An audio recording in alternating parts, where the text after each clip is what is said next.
de Montenegro, que nos va a estar acompañando, pero antes quisiera que Wilfredo Duarte, gerente de ventas de PBS Nicaragua, nos dé unas palabras, así que, don Wilfredo, por favor, si puede habilitar el micrófono y por saludar acá a nuestros asistentes y darles un breve resumen de lo que vamos a estar teniendo en nuestra agenda de hoy. Claro, Adrián, muchas gracias. Muy buenos días a todos. Bueno, comentarles que la presente, como todos saben, ha venido forzando a realizar cambios en todo sentido de nuestra vida, desde la parte profesional como la parte del trabajo, y esto nos viene exigiendo replantarnos la manera de hacer nuestras cosas. Y por esta razón, como comentaba Adrián, tanto PBS como el Technologies en conjunto pensó este webinar para brindarle las herramientas que ustedes van a necesitar para potenciar el negocio en esta nueva realidad. Para esto nos va a estar exponiendo Felipe. Él es chileno, es licenciado en Economía de la Universidad de Andrés Bello y de la Universidad Europea de Madrid, y posee estudios de neurociencia y tiene cursos en Harvard y Berkeley sobre neurociencia. Y además es el líder de almacenamiento para todos los canales de Dell EMC en América Latina. Entonces, sin más preámbulos, los dejo con Felipe para que iniciemos la sesión. Genial. Wilfredo, Adrián, muchas gracias. La verdad yo no puedo estar más contento de estar acá. Y antes inclusive de compartirles mi pantalla hay algo que para mí es muy, muy, muy importante, que es que yo tengo un cariño especial con esta región. La verdad no puedo estar más contento de estar acá, sobre todo con la gente de Nicaragua, y partir con algo que para mí es súper importante como persona. Darles las gracias a todos ustedes por este tiempo y espero que esta presentación logre contestar una sola consulta.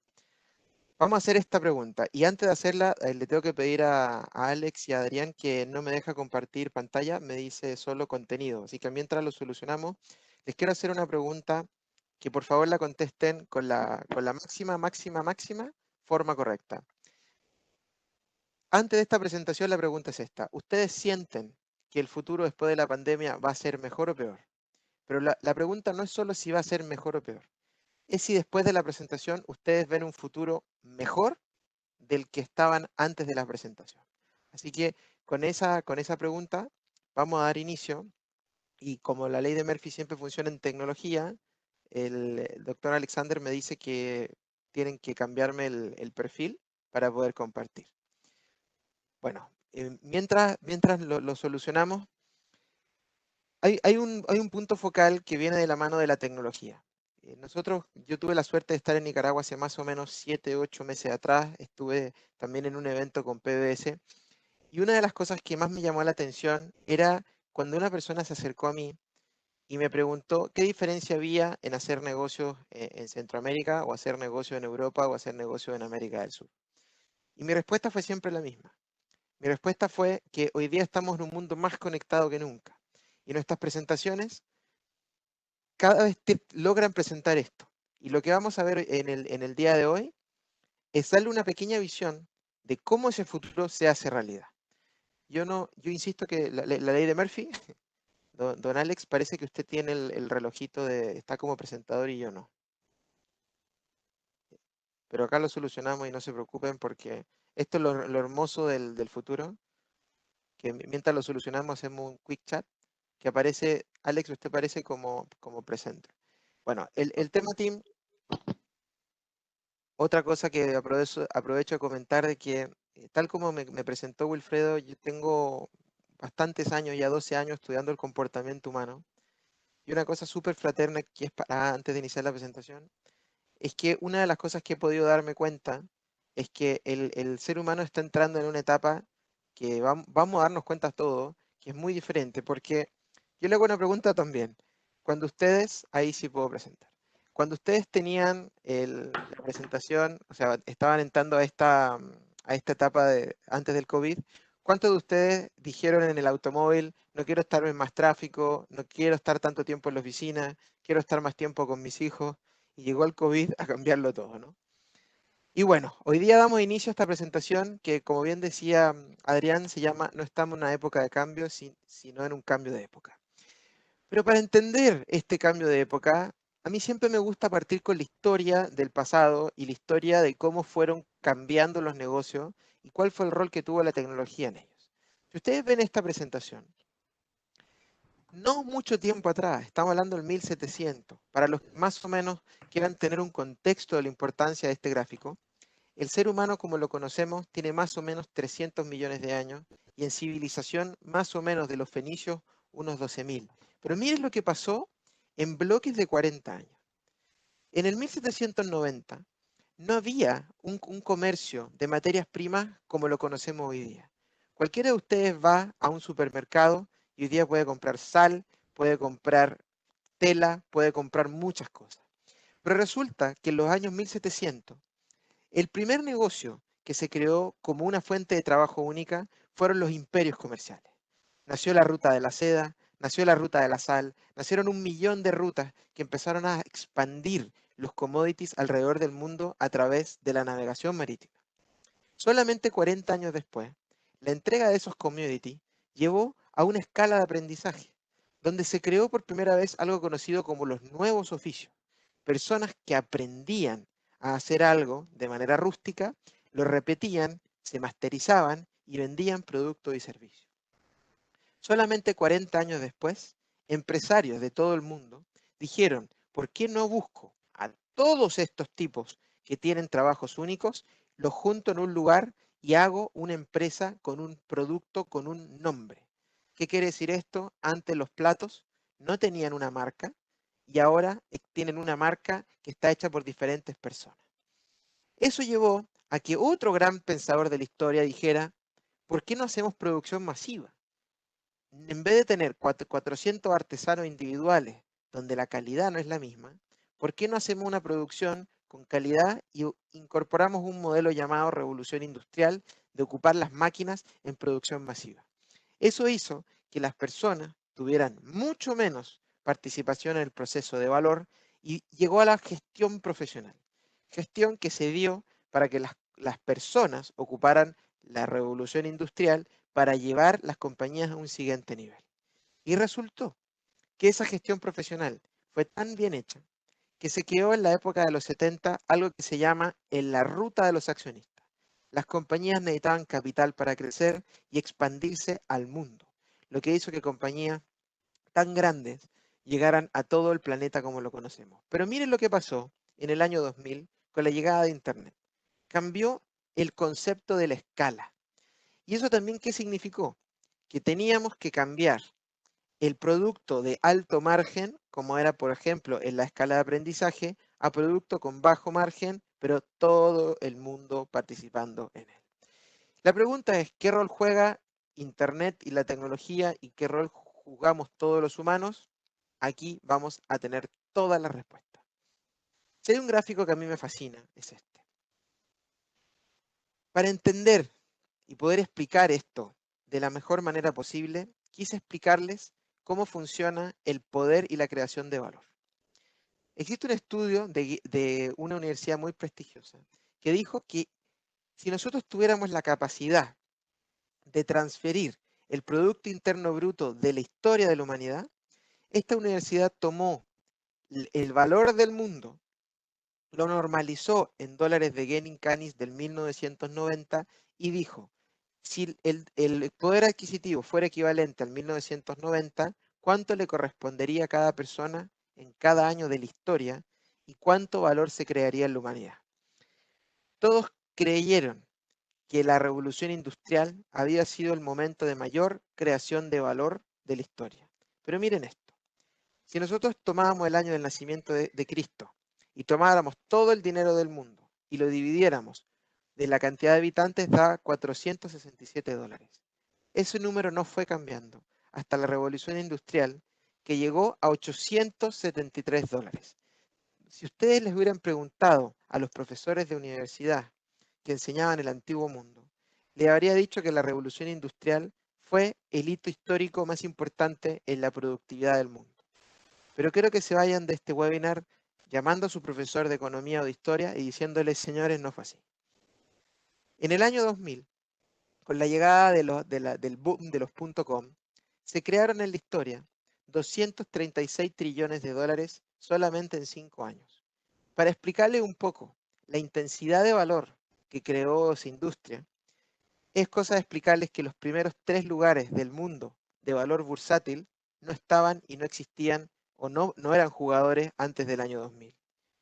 ¿Y esto qué quiere decir? 236 trillones de dólares es más o menos el crecimiento de 10 Nicaraguas en un solo año. ¿Y qué es lo que termina generando esto? Que llegó a que tuvimos un Producto Interno Bruto de $6.000 por cápita dolarizado al 1990. Pero ¿cuál era la promesa? La promesa era que si se crearon 236 trillones de dólares el año 2000, ¿cuál era el futuro? Michael Dell, nuestro jefe, dijo una frase que a mí me fascina, que él dice, si le tenemos que explicar lo que es la red 5G a un niño, ¿cómo se la explicaríamos? Él dijo muy fácil. La red 4G es una tecnología creada para que las personas hablen mejor con las personas. La red 5G es una tecnología creada para que las cosas hablen con las cosas.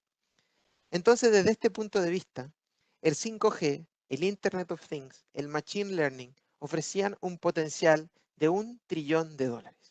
Pero algo pasó en el camino. Y Adrián lo dijo muy bien. Nadie vio venir este virus. Nadie previó que iba a haber un freno en el mundo tan violento como el que vimos hoy día. Y no estamos hablando de un freno económico. Estamos hablando de un freno de personas que inclusive cambiaron el rumbo de sus trabajos, cambiaron el rubro de sus vidas por el hecho de ver la muerte y ver lo que es el riesgo de una manera tan real. Y nuestro amigo Satya nos planteaba de que la transformación digital se iba a acelerar. Y es por eso que a mí me gustaría presentarles el título de la presentación. De que antes del COVID, nosotros estábamos cambiando en una época de cambio. Las cosas estaban cambiando, sí, había mejoras, sí, pero todo iba a un ritmo bastante lento y bastante prudente. Pero resulta que con la llegada del COVID, ya no estamos en una época de cambio, sino que hay un cambio de época. Y si me preguntan a mí, ¿cuál es esa nueva época? Vamos a hablar de una época que es más digital que nunca y donde el rol de las personas juega un rol completamente predominante en la vida de la gente. Como les comentaba en el slide anterior, Satya en una conferencia de prensa dijo que se avanzaron 2 años de transformación digital en 2 meses. Para los que no saben, Satya Nadella es el CEO de Microsoft, que tiene un cargo bastante superior al mío. Y me gustaría decirle a Satya que en Latinoamérica no fueron 2 años de transformación digital en 2 meses. En Latinoamérica van a ser 20 años de transformación digital en 2 meses. Y esa razón es la que quiero partir con el primer paradigma de la tarde. Si nosotros hablábamos de la historia de la infraestructura respondía a una necesidad bastante básica, que era, había data, había operación, y nosotros teníamos que tener la infraestructura necesaria. Pero le hago una pregunta a nuestros amigos de Nicaragua y a de todos los lugares que nos estén viendo. ¿Las redes de Internet estaban preparadas para que todos trabajaran de su casa? La verdad, no lo sé, pero en ningún país se previó que todo el mundo iba a trabajar de su casa de una semana a otra. Y es por eso que el primer punto que para mí es trascendental contar es este. En los años 1900, y tal como existe hoy en día, y contestándole a Leonel, el Internet es muy estable porque las compañías tuvieron una visión, que aquí la vamos a contar, porque le cuento también a Leonel porque es un dato muy buena pregunta que hizo. El Internet es estable porque justamente las compañías vieron una necesidad. Pero miren este punto. En el año 1900, Henry Ford llevó el automóvil a la Feria Tecnológica de Inventos. Si nosotros vemos la Feria Tecnológica de Inventos, el 99% de la feria eran 2 productos. Comida de caballo mejorada, comida que permitía que el caballo surgiera más kilómetros con menos comida, y carrozas más livianas y más resistentes que permitían que los caballos se cansaran menos. Llegó Henry Ford con el auto. O sea, imagínense lo que era el automóvil. Y resulta que cuando Henry Ford llega con el auto a su feria, con su autito, le dicen, Henry, tu invento es buenísimo, es realmente bueno, pero no sirve para nada. Porque para que tu invento funcione, tiene que estar la calle pavimentada. Y las calles del mundo no tienen pavimento. Por ende, van a pasar cientos de años, o quizás miles de años, para que tu invento tenga una utilidad. Así que, Henry, no te vas a ganar nada en esta feria de tecnología. Henry le tocó el hombro y le dijo una frase que pasó a la historia, que decirle, que él dijo, gracias por decirme lo que tengo que hacer. En un plazo no menor a 20 años, Henry Ford ya estaba pavimentando el mundo y el mundo hoy día está pavimentado. Nosotros salimos a cualquier calle del mundo y lo primero que vemos son carreteras. El primer concepto de hoy es que estamos venciendo el primer paradigma de la tecnología, que hoy el pavimento, que fue en el 1900, hoy es la tecnología. Hoy todos en sus casas en Nicaragua y en el mundo tienen un computador, tienen internet y están capacitados para trabajar en ella. Lo que hizo el COVID fue llegar a pavimentar el mundo con tecnología. Entonces, este pavimento que es la tecnología va a generar un cambio realmente grande. Y pasando a la siguiente diapositiva, les cuento un poco cuáles eran los mensajes que nos estaba dando grandes consultoras en el mundo de lo que venía en la humanidad pre-COVID. Nos decían que en el mundo la globalización había hecho que había una abundante mano de obra en países sumamente poderosos y que estaba haciendo que en otros países la gente no quisiera trabajar por poco dinero, ya que el motor del mundo se estaba yendo a estos países. Y hay una gran cantidad de inversiones de capital que estaban generando una desigualdad a través de un concepto llamado la automatización y la desigualdad global.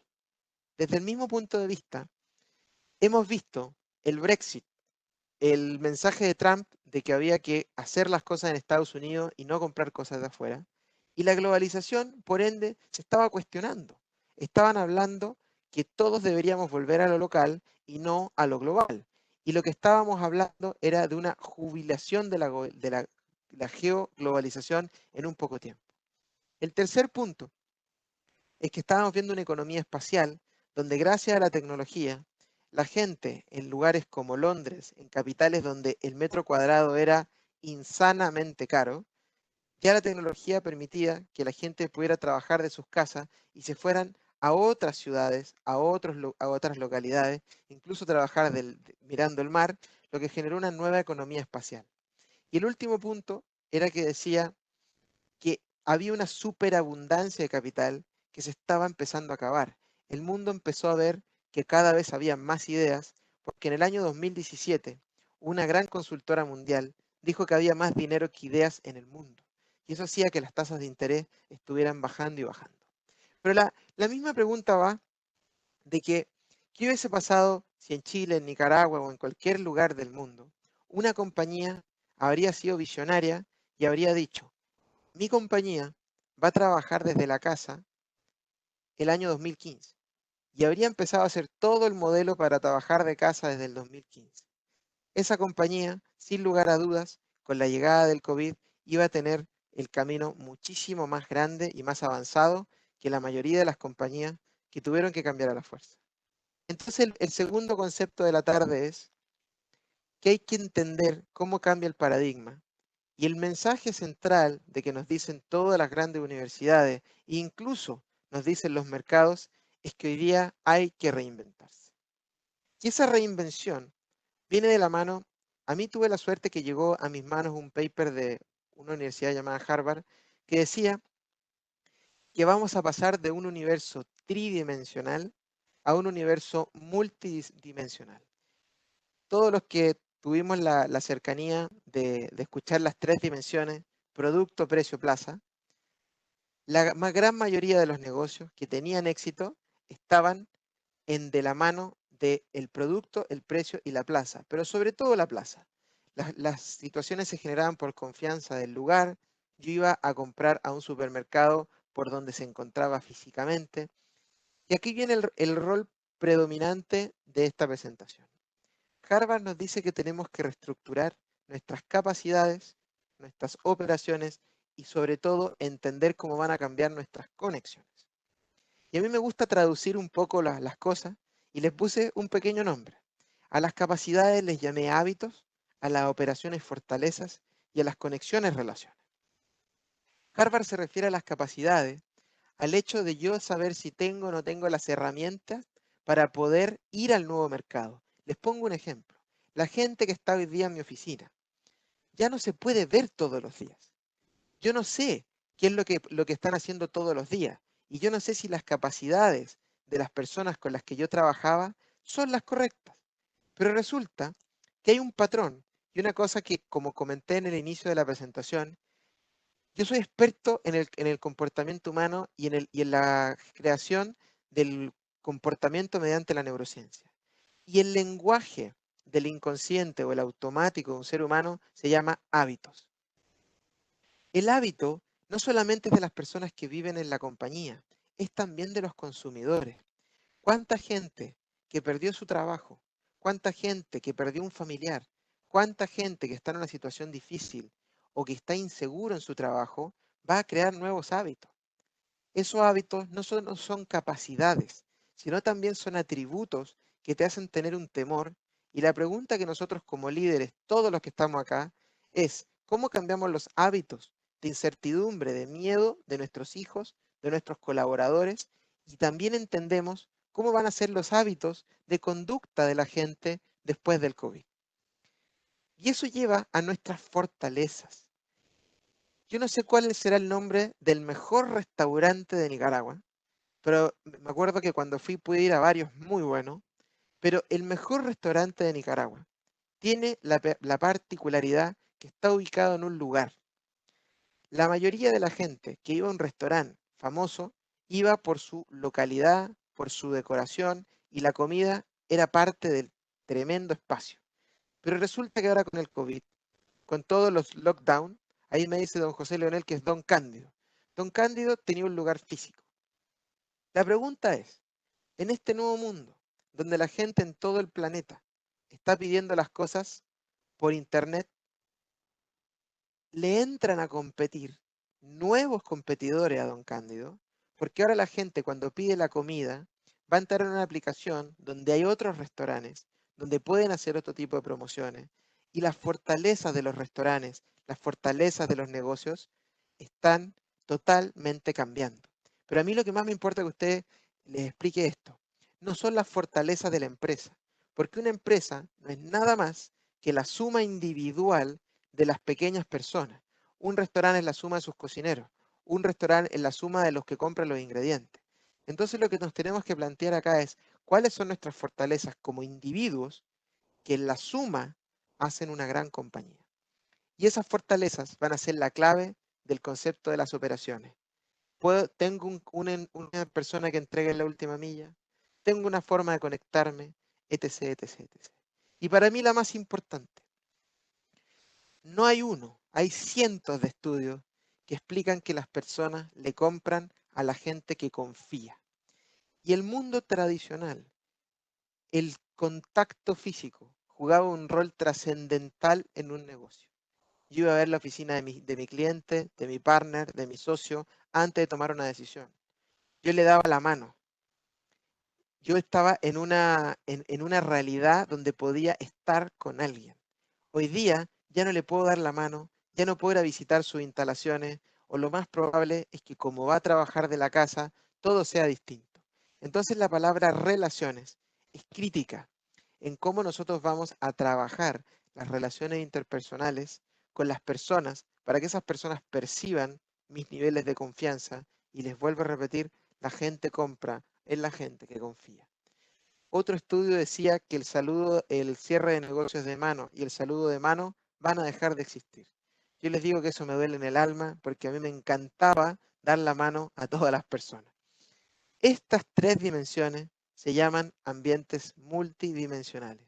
Tengo que entender cómo van a cambiar los hábitos de la gente, tengo que entender cómo van a cambiar mis hábitos, cómo van a cambiar el hábito de mis hijos, cuáles son las fortalezas de mi compañía, de mi persona, de mis hijos, y sobre todo cómo voy a generar estas relaciones que al estar virtuales está demostrado, y repito, científicamente, que es mucho más fácil dar de baja un contrato por teléfono que en persona. Y eso pasa porque las relaciones generan conexiones. Entonces, si les diera el primer tip del día, estos son los 3 puntos que tenemos que considerar a la hora de ver nuestro negocio en la forma en que lo reestructuramos. Y hay una consultora mundial gigantesca que ellos decían, miren, cuando volvimos casi 60 años atrás y hablamos del trabajo de gestión profesional, vamos a volver a los orígenes de la humanidad. Vamos a bajar las economías de escala y vamos a ir a un mundo más íntimo. ¿Qué quiere decir esto? Necesitamos conocer a nuestro cliente. Porque yo antes, en el mundo antiguo, estaba hablando del mundo antiguo 4 meses atrás, yo llenaba una vitrina y la gente pasaba por ahí. Pero ahora la gente va a comprar por internet y la gente va a comprarle a la gente que confía y sabe lo que ellos quieren. Y eso se le llama intimidad. Lo segundo, lo que llevaba a la excelencia de los negocios hace 5 meses, hoy día puede ser lo que te lleva al fracaso. Nadie habría pensado que compañías como Hertz, como LATAM Airlines, compañías como Brook Brothers, compañías como Hertz, quebraron y que iban a quebrar. Era una cosa completamente absurda. Y es por eso que tenemos que ver si nuestra rutina tiene disrupción. ¿Y qué significa disrupción? Que pasamos en el tercer pilar de el mero movimiento de productos de un lugar a otro con un margen por tener un desarrollo de 2 cosas. De mi cliente, qué es lo que él quiere y yo desarrollo una estrategia para él.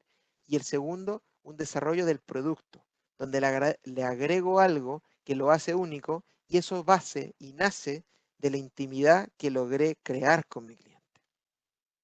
Pero si hay algo que a mí me molesta es que me digan lo que hay que hacer y no me digan el cómo ni el por qué. Y una de las cosas que quiero entregar, hay una cosa que viene de la mano de que si hay que tener un libro de juego, los gringos le llaman mucho el playbook, que es donde yo tengo un libro para adelantar las jugadas. Si mi rival se va por la izquierda, yo voy a mi libro y busco la estrategia de ir por la izquierda. Y ese libro de juego yo lo llamaba la escalada insurgente.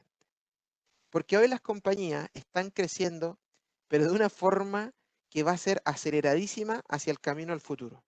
Si nosotros tuvimos la suerte de ir a una presentación de transformación digital pre-COVID, se van a dar cuenta que decían que venía, hoy día ya es. Ya no hay nada el que se pueda hacer de manera distinta.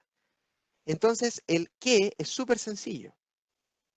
Dijimos que había una velocidad de escalada que va realmente rápida, pero tiene que ir de la mano con la intimidad, si no, no sirve.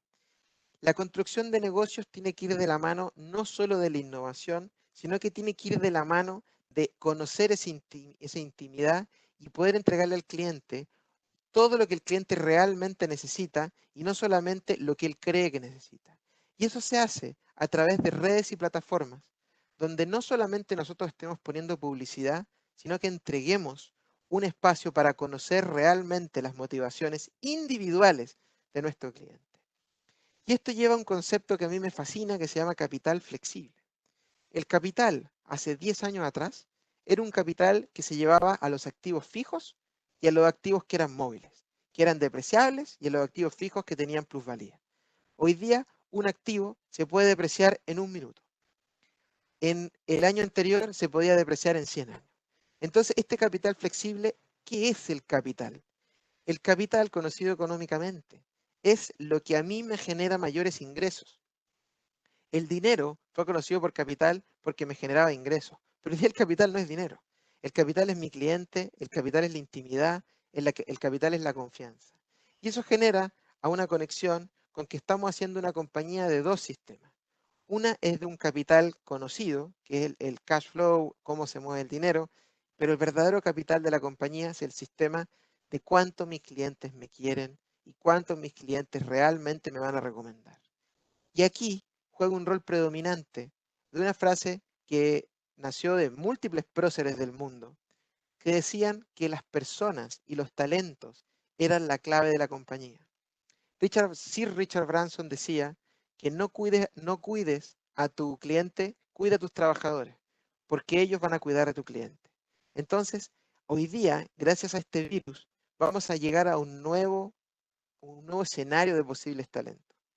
Yo voy a poder contratar a una persona de Nicaragua cuando antes la tenía que contratar en otro país por la movilidad y porque tenía que estar en la oficina. Hoy día voy a poder contratar a una persona de cualquier lugar del mundo, o a mí me van a poder contratar en cualquier lugar del mundo porque el trabajo es remoto, y eso va a crear una fuente de talento realmente nunca antes vista. Y eso genera que existan micro batallas entre los talentos y un concepto que se llaman 3 comodidades: las fortalezas, los talentos y, lo que a mí más me gusta decir, los intereses. La gente ya no se mueve solamente por dinero, sino que se mueve porque siente que es parte del punto número 1, que es que yo voy a poner una misión corporativa, voy a poner una misión de vida que haga que mi gente esté realmente contenta en lo que hago. Y el por qué resume todo lo anterior en que vamos a entrar en una misión insurgente, donde ahora vamos de adentro hacia afuera. Y el centro de cualquier negocio va a ser entender lo que quieren las personas. ¿Y quiénes son las personas? Los que trabajan en la compañía, los que compran el producto y todos los stakeholders. Y eso es viendo la motivación individual de todos los actores de la cadena. Y aquí vimos anteriormente lo que teníamos que reestructurar. Teníamos que reestructurar los hábitos, teníamos que reestructurar las fortalezas y teníamos que reestructurar todo lo que venía a ser lo que nosotros llamábamos de una manera en realidad bastante sencilla, cuál es lo que las personas están haciendo. Pero ahora viene lo que nos tenemos que replantear. ¿Qué diferencia tiene reestructurar y replantear? Lo que teníamos que reestructurar era lo que ya teníamos y lo modificamos. Pero lo que tenemos que replantear es si estamos en el camino correcto. Y les voy a decir el por qué. Este virus, yo quiero contar la analogía con una vela. Vela, espero que sea lo mismo, es lo que uno enciende en la noche con cera y ilumina la habitación. El COVID es la llama. La vela es el mundo. El calor del COVID, la muerte, el miedo, empezó a modelar la vela y la calentó. Y todas las compañías, al estar flexibles, se empezaron a modelar y se empezaron a cambiar. Pero cuando se acabe el COVID, el calor de la cera se va a empezar a enfriar y el mercado va a quedar como quedó la vela. Si la vela se fundió a la mitad y abajo había un espacio cuadrado, ese espacio se solidifica. Y es por eso que nosotros, para cuando se apague la vela del COVID, tenemos que replantearnos 3 cosas. La número 1 y la más importante: ¿qué diferencia tiene un cambio a una metamorfosis? La metamorfosis es una mejora de la forma en que vemos las cosas. Y tenemos que hacernos preguntas sumamente importantes. ¿Cuáles son las cosas que estamos aprendiendo en nuestras vidas? ¿Cuáles son los mensajes que nosotros le estamos dando a nuestros hijos? ¿Cuáles son los mensajes que la compañía está entregando a la gente en el planeta? Nunca habíamos pasado tanto tiempo con nuestros hijos y nunca le habíamos dado tantos ejemplos continuos en la vida. Lo mismo pasa con las compañías. Las compañías tienen que hacer una metamorfosis y no necesariamente un cambio. La metamorfosis es cambiar de forma. No nos podemos quedar con la forma anterior al COVID. Tenemos que ir a una metamorfosis donde la tecnología y sobre todo la tecnología humana, que es el uso de nuestras capacidades, cambie. El segundo punto: cuando hablamos de liderazgo y valores, no se imaginen la compañía, no se imaginen su trabajo, imagínense su casa. ¿Cuáles son los pilares después del virus? Somos gente agradecida, somos gente generosa, somos gente optimista, creamos un futuro mejor, ¿sí o no? 3 grandes compañías nacieron en la peor crisis de la historia. Y la pregunta es, ¿cuáles eran los pilares que tenían esos líderes para llevarlo a cabo? Visión positiva de futuro, un sólido estándar de vida, en el hecho de decir que si esto me está yendo mal, yo sé que me va a ir mejor, y una red de valores, que es lo que yo le llamo valores, a lo que yo le enseño a nuestros hijos y sobre todo a toda la gente que nos rodea. Y el tercer punto es replantearnos y preguntarnos, ¿por qué mi negocio existe? ¿Por qué mi negocio existe? ¿Qué es lo que yo soluciono en la vida de la gente? ¿Qué es lo que realmente, o cuál fue el origen de mi negocio? Y mi invitación es invitarlos a imaginar su compañía volviendo a lo esencial. Si nosotros, por ejemplo, trabajamos en Dell Technologies, lo esencial era llevar la tecnología para mejorar y generar el progreso humano. En todos sus negocios, si ustedes venden cuadros de arte, ¿cuál es lo esencial y el por qué? Es porque la gente quiere ver ese cuadro en el living de su casa y van a ver una cosa que les genere un mayor placer. Y es por eso que hay un rol predominante en la persona. Y la persona viene de la base de uno de mis grandes ídolos de toda la vida, que es Sir Winston Churchill. Sir Winston Churchill decía, nunca debemos desperdiciar una buena crisis. Y nuestro querido jefe Michael Dell hacía una adición a la frase de Winston Churchill y decía que para que la calle o la acera quede realmente limpia, se hace falta siempre una muy buena tormenta. Entonces, Winston decía, nunca debemos desperdiciar una buena crisis. Y aquí les quiero hacer dos preguntas que son bastante íntimas y sobre todo humanas. La primera, imaginémonos, cerremos los ojos, que estamos en el 1943. Estamos viviendo en Viena o en Austria. Escuchamos las bombas todos los días, a toda hora. Familiares de nosotros han muerto. Estamos pasando una guerra nunca antes vista, donde muere 1 millón de personas casi por semana en uno de los peores espacios de la humanidad.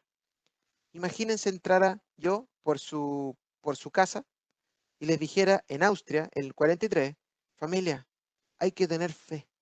La guerra va a acabar. El mundo va a mejorar. Si nosotros tenemos fe, la Comunidad Europea se va a unir. Vamos a crear una moneda única. No van a haber más guerras por 80 o 90 años, incluso 200 años. Ustedes van a poder manejar Alemania, van a poder comprar un auto, van a poder conversar con la gente alemana y todos van a ser amigos. Y la Tierra va a vivir los mejores años de la vida en los años 50 y 60. Ustedes me hubieran mirado y me hubieran dicho, estás loco, no estás viendo lo que está pasando. Está muriendo gente. Están bombardeando pueblos. Esto es el fin. Los nazis van a dominar el mundo y la vida se acaba. Y esto es lo que decía Churchill. Hubieron personajes que no creyeron eso. Hubieron personajes como Enzo Ferrari, que mientras la guerra pasaba, él puso su fábrica de autos para crear máquinas de guerra, pero siguió construyendo autos. Y le preguntaron a don Enzo, ¿por qué sigue construyendo autos? Si quién va a comprar un Ferrari después de la guerra. Y Enzo lo miró y le dijo, mucha gente, más de la que tú en tu mente te puedes imaginar. Walt Disney, en la peor crisis de la historia económica del mundo, en el año 29, con una caída de la bolsa del 70% y el 60% de los Estados Unidos sin trabajo, funda Walt Disney World y empieza a crear una compañía construyendo a un precio realmente ridículo uno de los parques temáticos en un pantano en el estado de la Florida. Bill Gates, el año 84, a puertas de la peor crisis de los años 80 económica, funda Microsoft diciendo que las personas van a comprar más que nunca computadoras. Yo no quiero decir que lo que estemos pasando no sea algo terrible, porque es una tragedia. Pero sí quiero decirles algo. El ser humano es el que sigue en la historia, no las compañías, no las máquinas y no la tecnología. Y es por eso que nosotros tenemos que trabajar en nosotros. El ser humano es la mayor tecnología existente. Porque esta crisis va a pasar. Y la pregunta es simple. ¿Queremos ser Walt Disney? ¿Queremos ser Enzo Ferrari? ¿Queremos ser Bill Gates? ¿O queremos ser la gente que se quedó atascada en el año 29 llorando por lo que estaba pasando? Yo les vuelvo a repetir. No quiero que esto suene a que lo que está pasando no es una crisis. Pero Winston Churchill nos decía, hay futuro, hay un mejor futuro, y el futuro va a ser para los que crean en ese futuro. Y es por eso que esta foto narra perfectamente la emoción de lo que pasó en el 1945, cuando Japón firmaba la rendición y se acababa la Segunda Guerra Mundial. La gente en Nueva York sale a las calles y un marinero totalmente desconocido, con una enfermera totalmente desconocido, se dan un beso. que se llamó El beso de la paz, porque era tanta la euforia de que se había acabado la guerra, que nunca en la historia se hubiese pensado que algo así podía cambiar la humanidad. Y es por esto que ese beso es la última frase que les quiero regalar hoy día. Yo les quiero invitar a que pasemos del miedo a la esperanza. Pero ¿qué es la esperanza? La diferencia entre esperanza y desesperanza es que la desesperanza es el sufrimiento sin ningún sentido. En cambio, la esperanza es el sufrimiento con sentido. Cuando tú sufres hoy día porque sabes que hay un futuro prometedor, estás teniendo esperanza. Entonces, si hoy día lo estamos pasando mal, yo les quiero invitar a sufrir con sentido. Eso se llama esperanza y como decía Churchill y como decían tanta gente que ha pasado en la historia, va a haber un gran futuro. Y nosotros que trabajamos en el rubro de la tecnología, tenemos un rol fundamental. Cuando nosotros tenemos un rol fundamental, les digo que nosotros tenemos que mejorar la vida de las personas. No puedo ver las preguntas, pero leí rápidamente que alguien dijo que la esperanza es distinta en cada persona. Por supuesto, porque todas las personas tienen esto distinto. Existen cerebros que son más fuertes que otros. ¿Y qué se le llama fuerte? Que tienen hábitos distintos.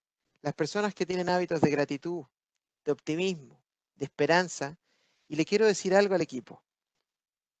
La esperanza no existe en el cerebro cuando tú naces.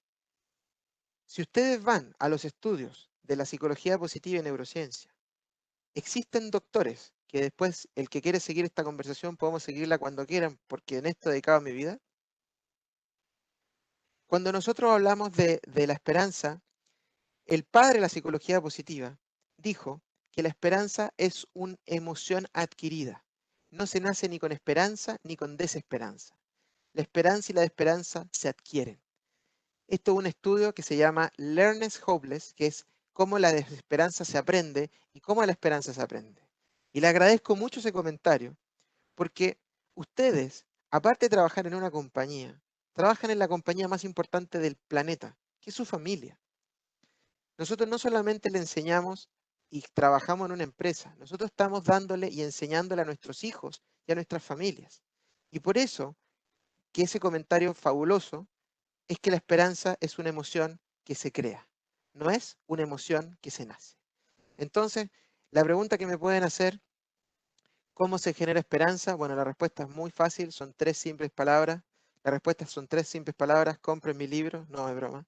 Pero yo he dedicado parte de mi vida para poder hackear el cerebro en el pro de llevar el potencial humano. Pero también vi que en los comentarios pusieron uno de mis libros favoritos, que es El hombre en busca de un sentido de Viktor Frankl, que para los que no saben quién fue él fue un científico, un médico, que su familia murió por completo. Él tuvo la opción de irse erradicado a Estados Unidos y él decidió quedarse porque ahí estaba su familia. Su familia muere enfrente de él, lo mandan a un campo de concentración y la pregunta es, ¿qué hizo Viktor Frankl en su libro? Hizo un estudio de por qué la gente no se suicidaba en ese minuto. Y hay una frase que les quiero regalar del libro. Él decía, imagínense ustedes estuvieran en un campo de concentración y ven que uno de las personas que está con ustedes tiene una pesadilla. ¿Lo despiertan o no? Sabiendo que lo que esté soñando, esto es peor. Entonces lo que les quiero decir es que el ser humano tiene una capacidad de resiliencia, una capacidad neuronal, una capacidad cerebral sumamente poderosa. Y es por eso que queremos dejarlos a todos cordialmente invitados a pasar del miedo a la esperanza y cerrar con un mensaje que para mí es bastante crítico. Cuando todo el mundo estaba en el COVID, Elon Musk estaba lanzando un cohete a la Luna para explorar el espacio y acercarnos a la vida en otros planetas.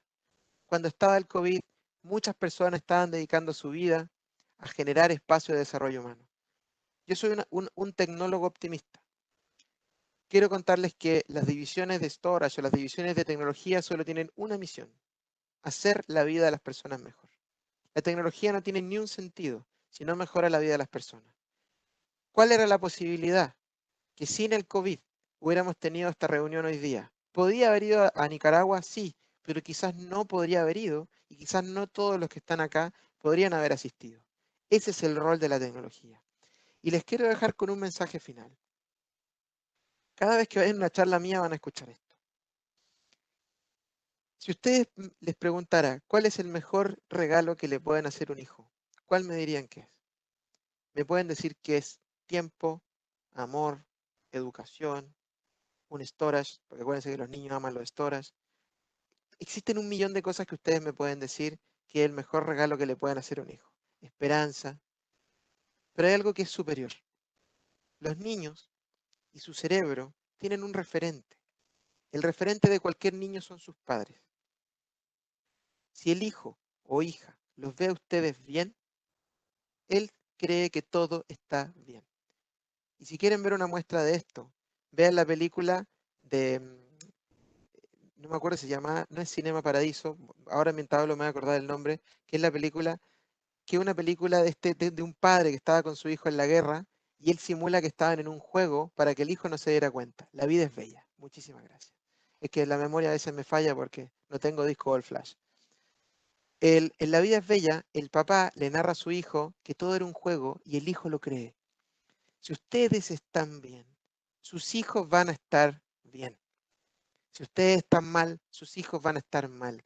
Entonces el primer paso, antes de reestructurar la compañía, el primer paso, antes de reestructurar o replantearse los pilares de su vida, replantéense la vida de ustedes. Mejoren ustedes con los hábitos que les dije, la gratitud, el positivismo, la generosidad, etc., para que ustedes estén bien y sus hijos los vean bien. Y de ahí nace todo. Entonces, es por esto que yo les quiero hacer la pregunta que le dije al inicio. Quiero que después de esta presentación se vayan con el mensaje de que hay futuro, de que hay un mejor futuro, pero tenemos que creer en ese futuro. Existen herramientas científicas para crear esperanza. Existen herramientas científicas para crear gratitud. Yo por eso les puse mi sitio web para que vean lo que he dedicado los últimos 12 años de mi vida, pero realmente se los cierro con esto. Estamos pasando algo que es una tragedia, pero yo quiero que graben, y bueno, veo que está siendo grabada esta conversación, la vamos a escuchar en familia en 10 años más, y se van a dar cuenta que Nicaragua va a estar mejor que nunca, que América Latina va a estar mejor que nunca, y ese cambio solo va a llegar de una forma, que cada uno de ustedes haya hecho su parte.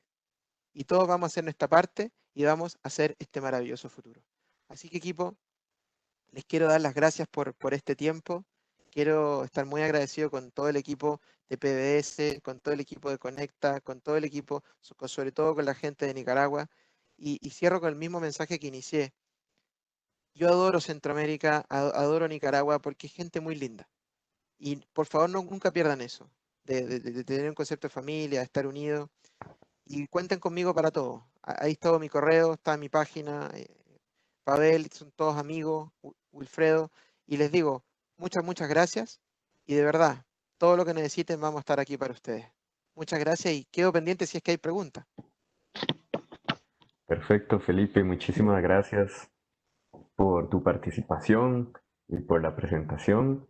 Quiero recordarles, antes de pasar a un par de preguntas, que vamos a hacer una rifa y para los que estén en línea, solamente para los que estén en línea, van a obtener el premio. Es decir, si la persona no está o no se manifiesta, pues no va a poder adquirir el premio. Así que es solo para los que estén participando en línea ahorita en este instante.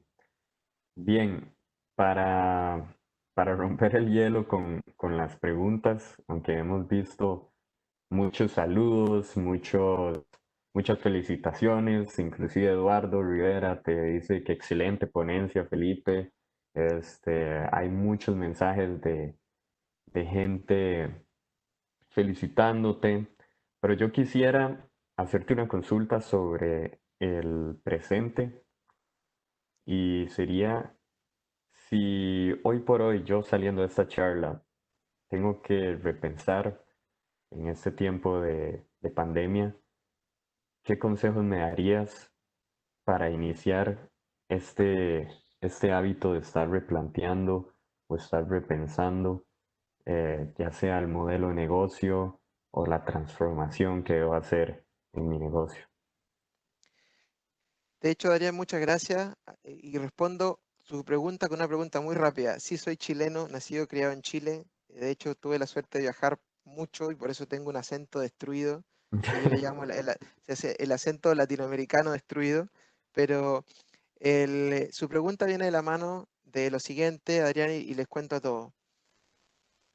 Yo tuve una historia que en algún otro momento podemos armar otra charla para contarla, porque no lo voy a hacer en un minuto, pero contestando tu pregunta, esto es como cuando uno hace la fundición de una casa o inicia una casa.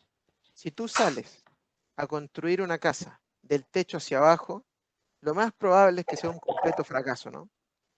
Y siempre las personas, ¿cuál sería el techo en una casa? El techo es creer que tengo que elegir el negocio primero. ¿Dónde está la oportunidad? Y después construyo lo que falta. Ese es el peor, personalmente, Adrián, y esto está siendo grabado y esto es mío, no es de Dela, Claro. esto es de Ujú. Felipe. El peor consejo que yo les podría dar es que ustedes partan desde la oportunidad a crear el negocio para abajo, porque eso es una fábrica de fracasos. Lo primero es hacer lo que han hecho todas las personas. El primer paso es que ustedes trabajen en ustedes mismos. Si yo tuviera que darle un consejo, sería así. Primero, yo lo invitaría a crear los hábitos fundamentales de cualquier ser humano, que son la gratitud, el positivismo, la generosidad, la respiración y el ejercicio físico. Que eso les va a dar la energía necesaria para poder llegar a un siguiente nivel y hacerlo con sus hijos. El segundo paso es detectar cuáles son sus talentos y sus fortalezas. Todos los seres humanos, todos, tienen talentos y fortalezas. Y eso, una vez que yo los detecto, les digo algo súper rápido. Marcus Buckingham, uno de mis autores favoritos, decía que el concepto de fortaleza y debilidad estuvo muy mal presentado. ¿En qué sentido? Que nos dijeron que las fortalezas era lo que nos salía bien. Y eso está pésimo. La fortaleza no es lo que nos sale bien. La fortaleza es lo que nos fortalece, lo que nos da energía, lo que nos hace sentirnos fuertes. Y las debilidades son los que nos debilitan y nos hacen sentir débiles.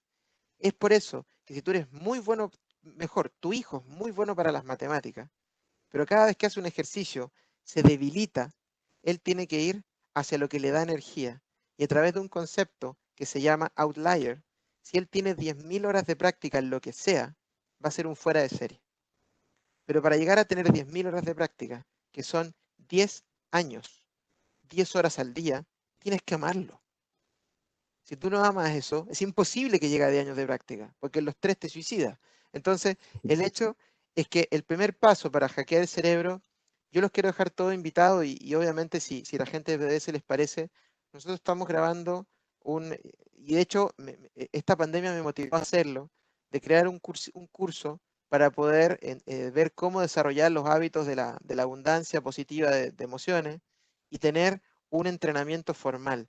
Porque lo que les quiero transmitir, familia, de que no es algo fácil, pero es simple. No es algo fácil, pero es simple. Y esa simpleza viene modificar los hábitos cerebrales. ¿Cómo se modifican los hábitos? A través de la repetición, con un ejercicio y etc. Yo les puedo mandar toda esa información, si de hecho ustedes me lo permiten, y les quiero decir que los primeros tips son, y aquí veo una pregunta que dice tu secreto para que no perdamos la esperanza. Lo primero que hay que hacer para no perder la esperanza es, primero, cambien la visión positiva del futuro.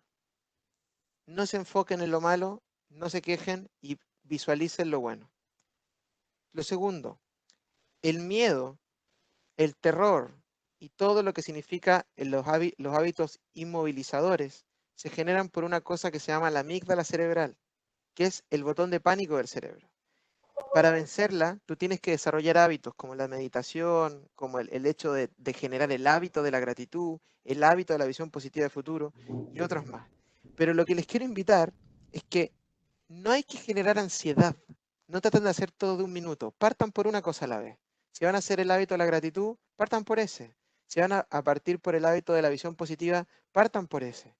Pero en realidad me halaga tantas preguntas. Yo de verdad me puedo quedar el tiempo que ustedes quieran acá, pero el hecho de que si quieren armar una segunda reunión como ustedes quieran para hablar de ese hecho puntualmente, pero les digo que no hay una cosa fácil, pero sí simple. Y yo aquí lo dejo en el equipo de ustedes. Si quieren, seguimos puedo contestar más preguntas, pero si quieren una segunda reunión donde expliquemos el funcionamiento cerebral, Pavel es un gran amigo, el equipo de PBS también, cuenten conmigo, por favor. Perfecto, perfecto. Sí, como decís, tenemos muchas consultas, les agradecemos a todos. Y bueno, ojalá se dé que puedan continuar estos espacios de capacitación y de conversación, porque es muy, muy importante. No vamos a poder atender todas las preguntas, pero vamos a atender una más. Y dice Raúl que cuando te refieres al cambio de 2 años a 2 meses, ¿a qué te referís con que en 20 años se va a dar en 2 meses en Latinoamérica? Gracias, doctor, por la pregunta y es bastante simple. Si yo le hubiera preguntado a una entidad pública en cualquier país de Latinoamérica que tenían que mandar a todos sus colaboradores a trabajar a la casa, ¿cuánto tiempo creen que iba a pasar para que eso pasara? ¿Cuánto creen que mover todo un ministerio a la casa habría tomado? Yo les aseguro que en cualquier lugar de Latinoamérica no eran menos de 15 años.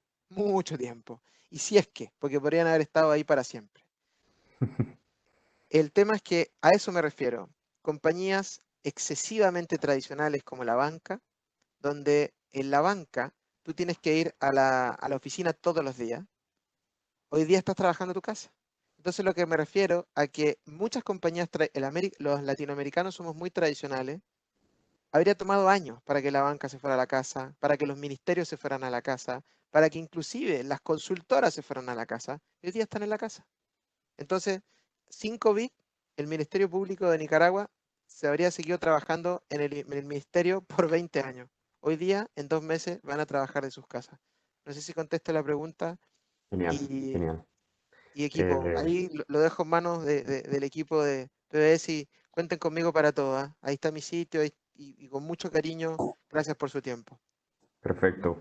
Muchísimas gracias, Felipe. Ahora vamos a pasar a un espacio de rifa. Vamos a hacer la rifa en este momento. Entonces, Alex, no sé si No, tienes pero listo. antes, Adrián, ¿Perdón? Sí. sí, antes nosotros como PBS queríamos, y miro a Mario desde el conectado también, como PBS queremos dar las gracias realmente por la ponencia de Felipe. Felipe ha estado con nosotros un par de veces en el país. Me quedo con varias palabras, me quedo con varias eh, estrategias que al final comienza, como lo está diciendo él, con las personas, después vamos hacia arriba. Y queríamos decirles a todos nuestros clientes que esta no es la primera ni la última exposición que vamos a estar haciendo muchos eventos y que vamos a estar en contacto. Juan, miré una enorme cantidad de conectados y me alegran las preguntas, y que vamos a estar continuamente en esto y que casualmente parte de la transformación digital es que ahora pueden estar mucho más conectados. Eso queríamos agregar. Y ahorita la rifa, que se la gane el mejor. Y doctor Pavel, antes de la rifa, si le parece, yo quiero firmar un compromiso con la gente de Nicaragua con todo el cariño que tengo, que usted me diga la fecha y la hora y ahí vamos a estar. Porque para mí va a ser un honor. Yo siempre, como les dije al inicio, siento una muy conexión con su energía, con las buenas personas que conozco. Así que si usted, doctor Pavel, le parece correcto, me dicen el día, la fecha y la hora, y ahí vamos a estar con una sonrisa siempre. Excelente. Excelente. Bueno, Antes de pasar a la Adrián, solamente comentarle a nuestros invitados de que la grabación, esta sesión que ha sido grabada, la vamos a estar compartiendo a través de nuestras redes sociales. Nos pueden seguir en Facebook como PBS Nicaragua, y ahí pueden volver a escuchar la grabación o compartirla con sus amigos o familiares que no pudieron asistir. Adelante, Adrián. Bueno, en nombre de Dell Technologies, agradecemos mucho la participación de cada uno de ustedes. Mujeres de territorio para nosotros. Marito, se te escucha súper bajo. Súper bajo, ahora se escucha. Ahí sí, ahí sí. Bueno, ante todo les agradecemos mucho el tiempo. Nosotros como Dell Technologies. No se te escucha, Mario. Nada, ahora sí. Ahora sí, mejor. Sí, mejor, disculpen. Es viernes, yo creo que es viernes, ya las baterías se están gastando. Bueno, estamos muy agradecidos con la participación de ustedes. El objetivo de Dell es básicamente poder estar en comunicación con ustedes. Sabemos que hoy en día es una nueva manera de vivir, una nueva forma de vida, y para nosotros es importante este tipo de eventos, de reconectarnos, entender cómo estamos viendo nosotros la situación mundial y cómo podemos nosotros dar las herramientas a nuestros clientes, amigos, colaboradores, partners, a poder absorber o aceptar esta nueva forma de vida y obviamente apalancarnos mucho del tema de la tecnología. Así que bueno, Felipe, como siempre, tenemos una gran amistad y siempre ha sido first class cada vez que lo invitamos a participar en cualquier evento de Nicaragua y esperemos que sea una de las tantas veces que vamos a tener la retroalimentación de Felipe, no solamente en este tipo de temas, sino en temas adicionales que nos va a ayudar mucho a nosotros como clientes y como aliados de negocios. Así que bueno, agradezco mucho el tiempo y mira la parte más importante de la tarde, ¿no? Claro. El tema de los premios. Perfecto. Me indica Alex que está compartiendo pantalla para que visualicemos ya el ganador. Entonces, bueno, a cruzar los dedos y ver qué sucede. Ahí está el sorteo. Genial. Vamos a ver quién. Tan. Y lcortez@bolsani.com es el ganador. Entonces, que se manifieste o si no, seguimos probando. Vamos a ver si está conectado. Cortés. Cortés, sí, que nos mande un mensaje por el chat. Ahí está. Lorenzo Cortés. Perfecto, Lorenzo. Alex, ¿qué datos necesitan de él o ustedes se lo hacen llegar? Ya tenemos todos los datos, Adrián. Nos vamos a poner en contacto el equipo de PBS con él para organizar la entrega. Perfecto, perfecto, Lorenzo. Muchas felicidades. Genial, gracias por participar y bueno, excelente con el sorteo. Muchas felicidades. Igualmente, Felipe, Alexander, Mario, Wilfredo, PBS, Dell Technologies. Un placer haber estado con ustedes compartiendo en este webinar. Creo que fue muy rico, muy interesante, así que les agradezco a todos por el tiempo y obviamente les agradecemos a todos los asistentes que estuvieron con nosotros, que estuvieron durante este webinar y espero que haya sido de muchísimo provecho y creo que así fue porque bueno, tenemos demasiadas preguntas y desearíamos tiempo. Tenemos el próximo. Excelente. Hasta luego. Gracias a todos y al equipo PBS. Hasta luego. Muchas gracias. Muchas gracias. Un abrazo a Chile y a Nicaragua y que se cuiden y estén bien. Así Latinoamérica. que, Un abrazo, Gracias. equipo. Hasta luego. hasta luego. Muchas gracias.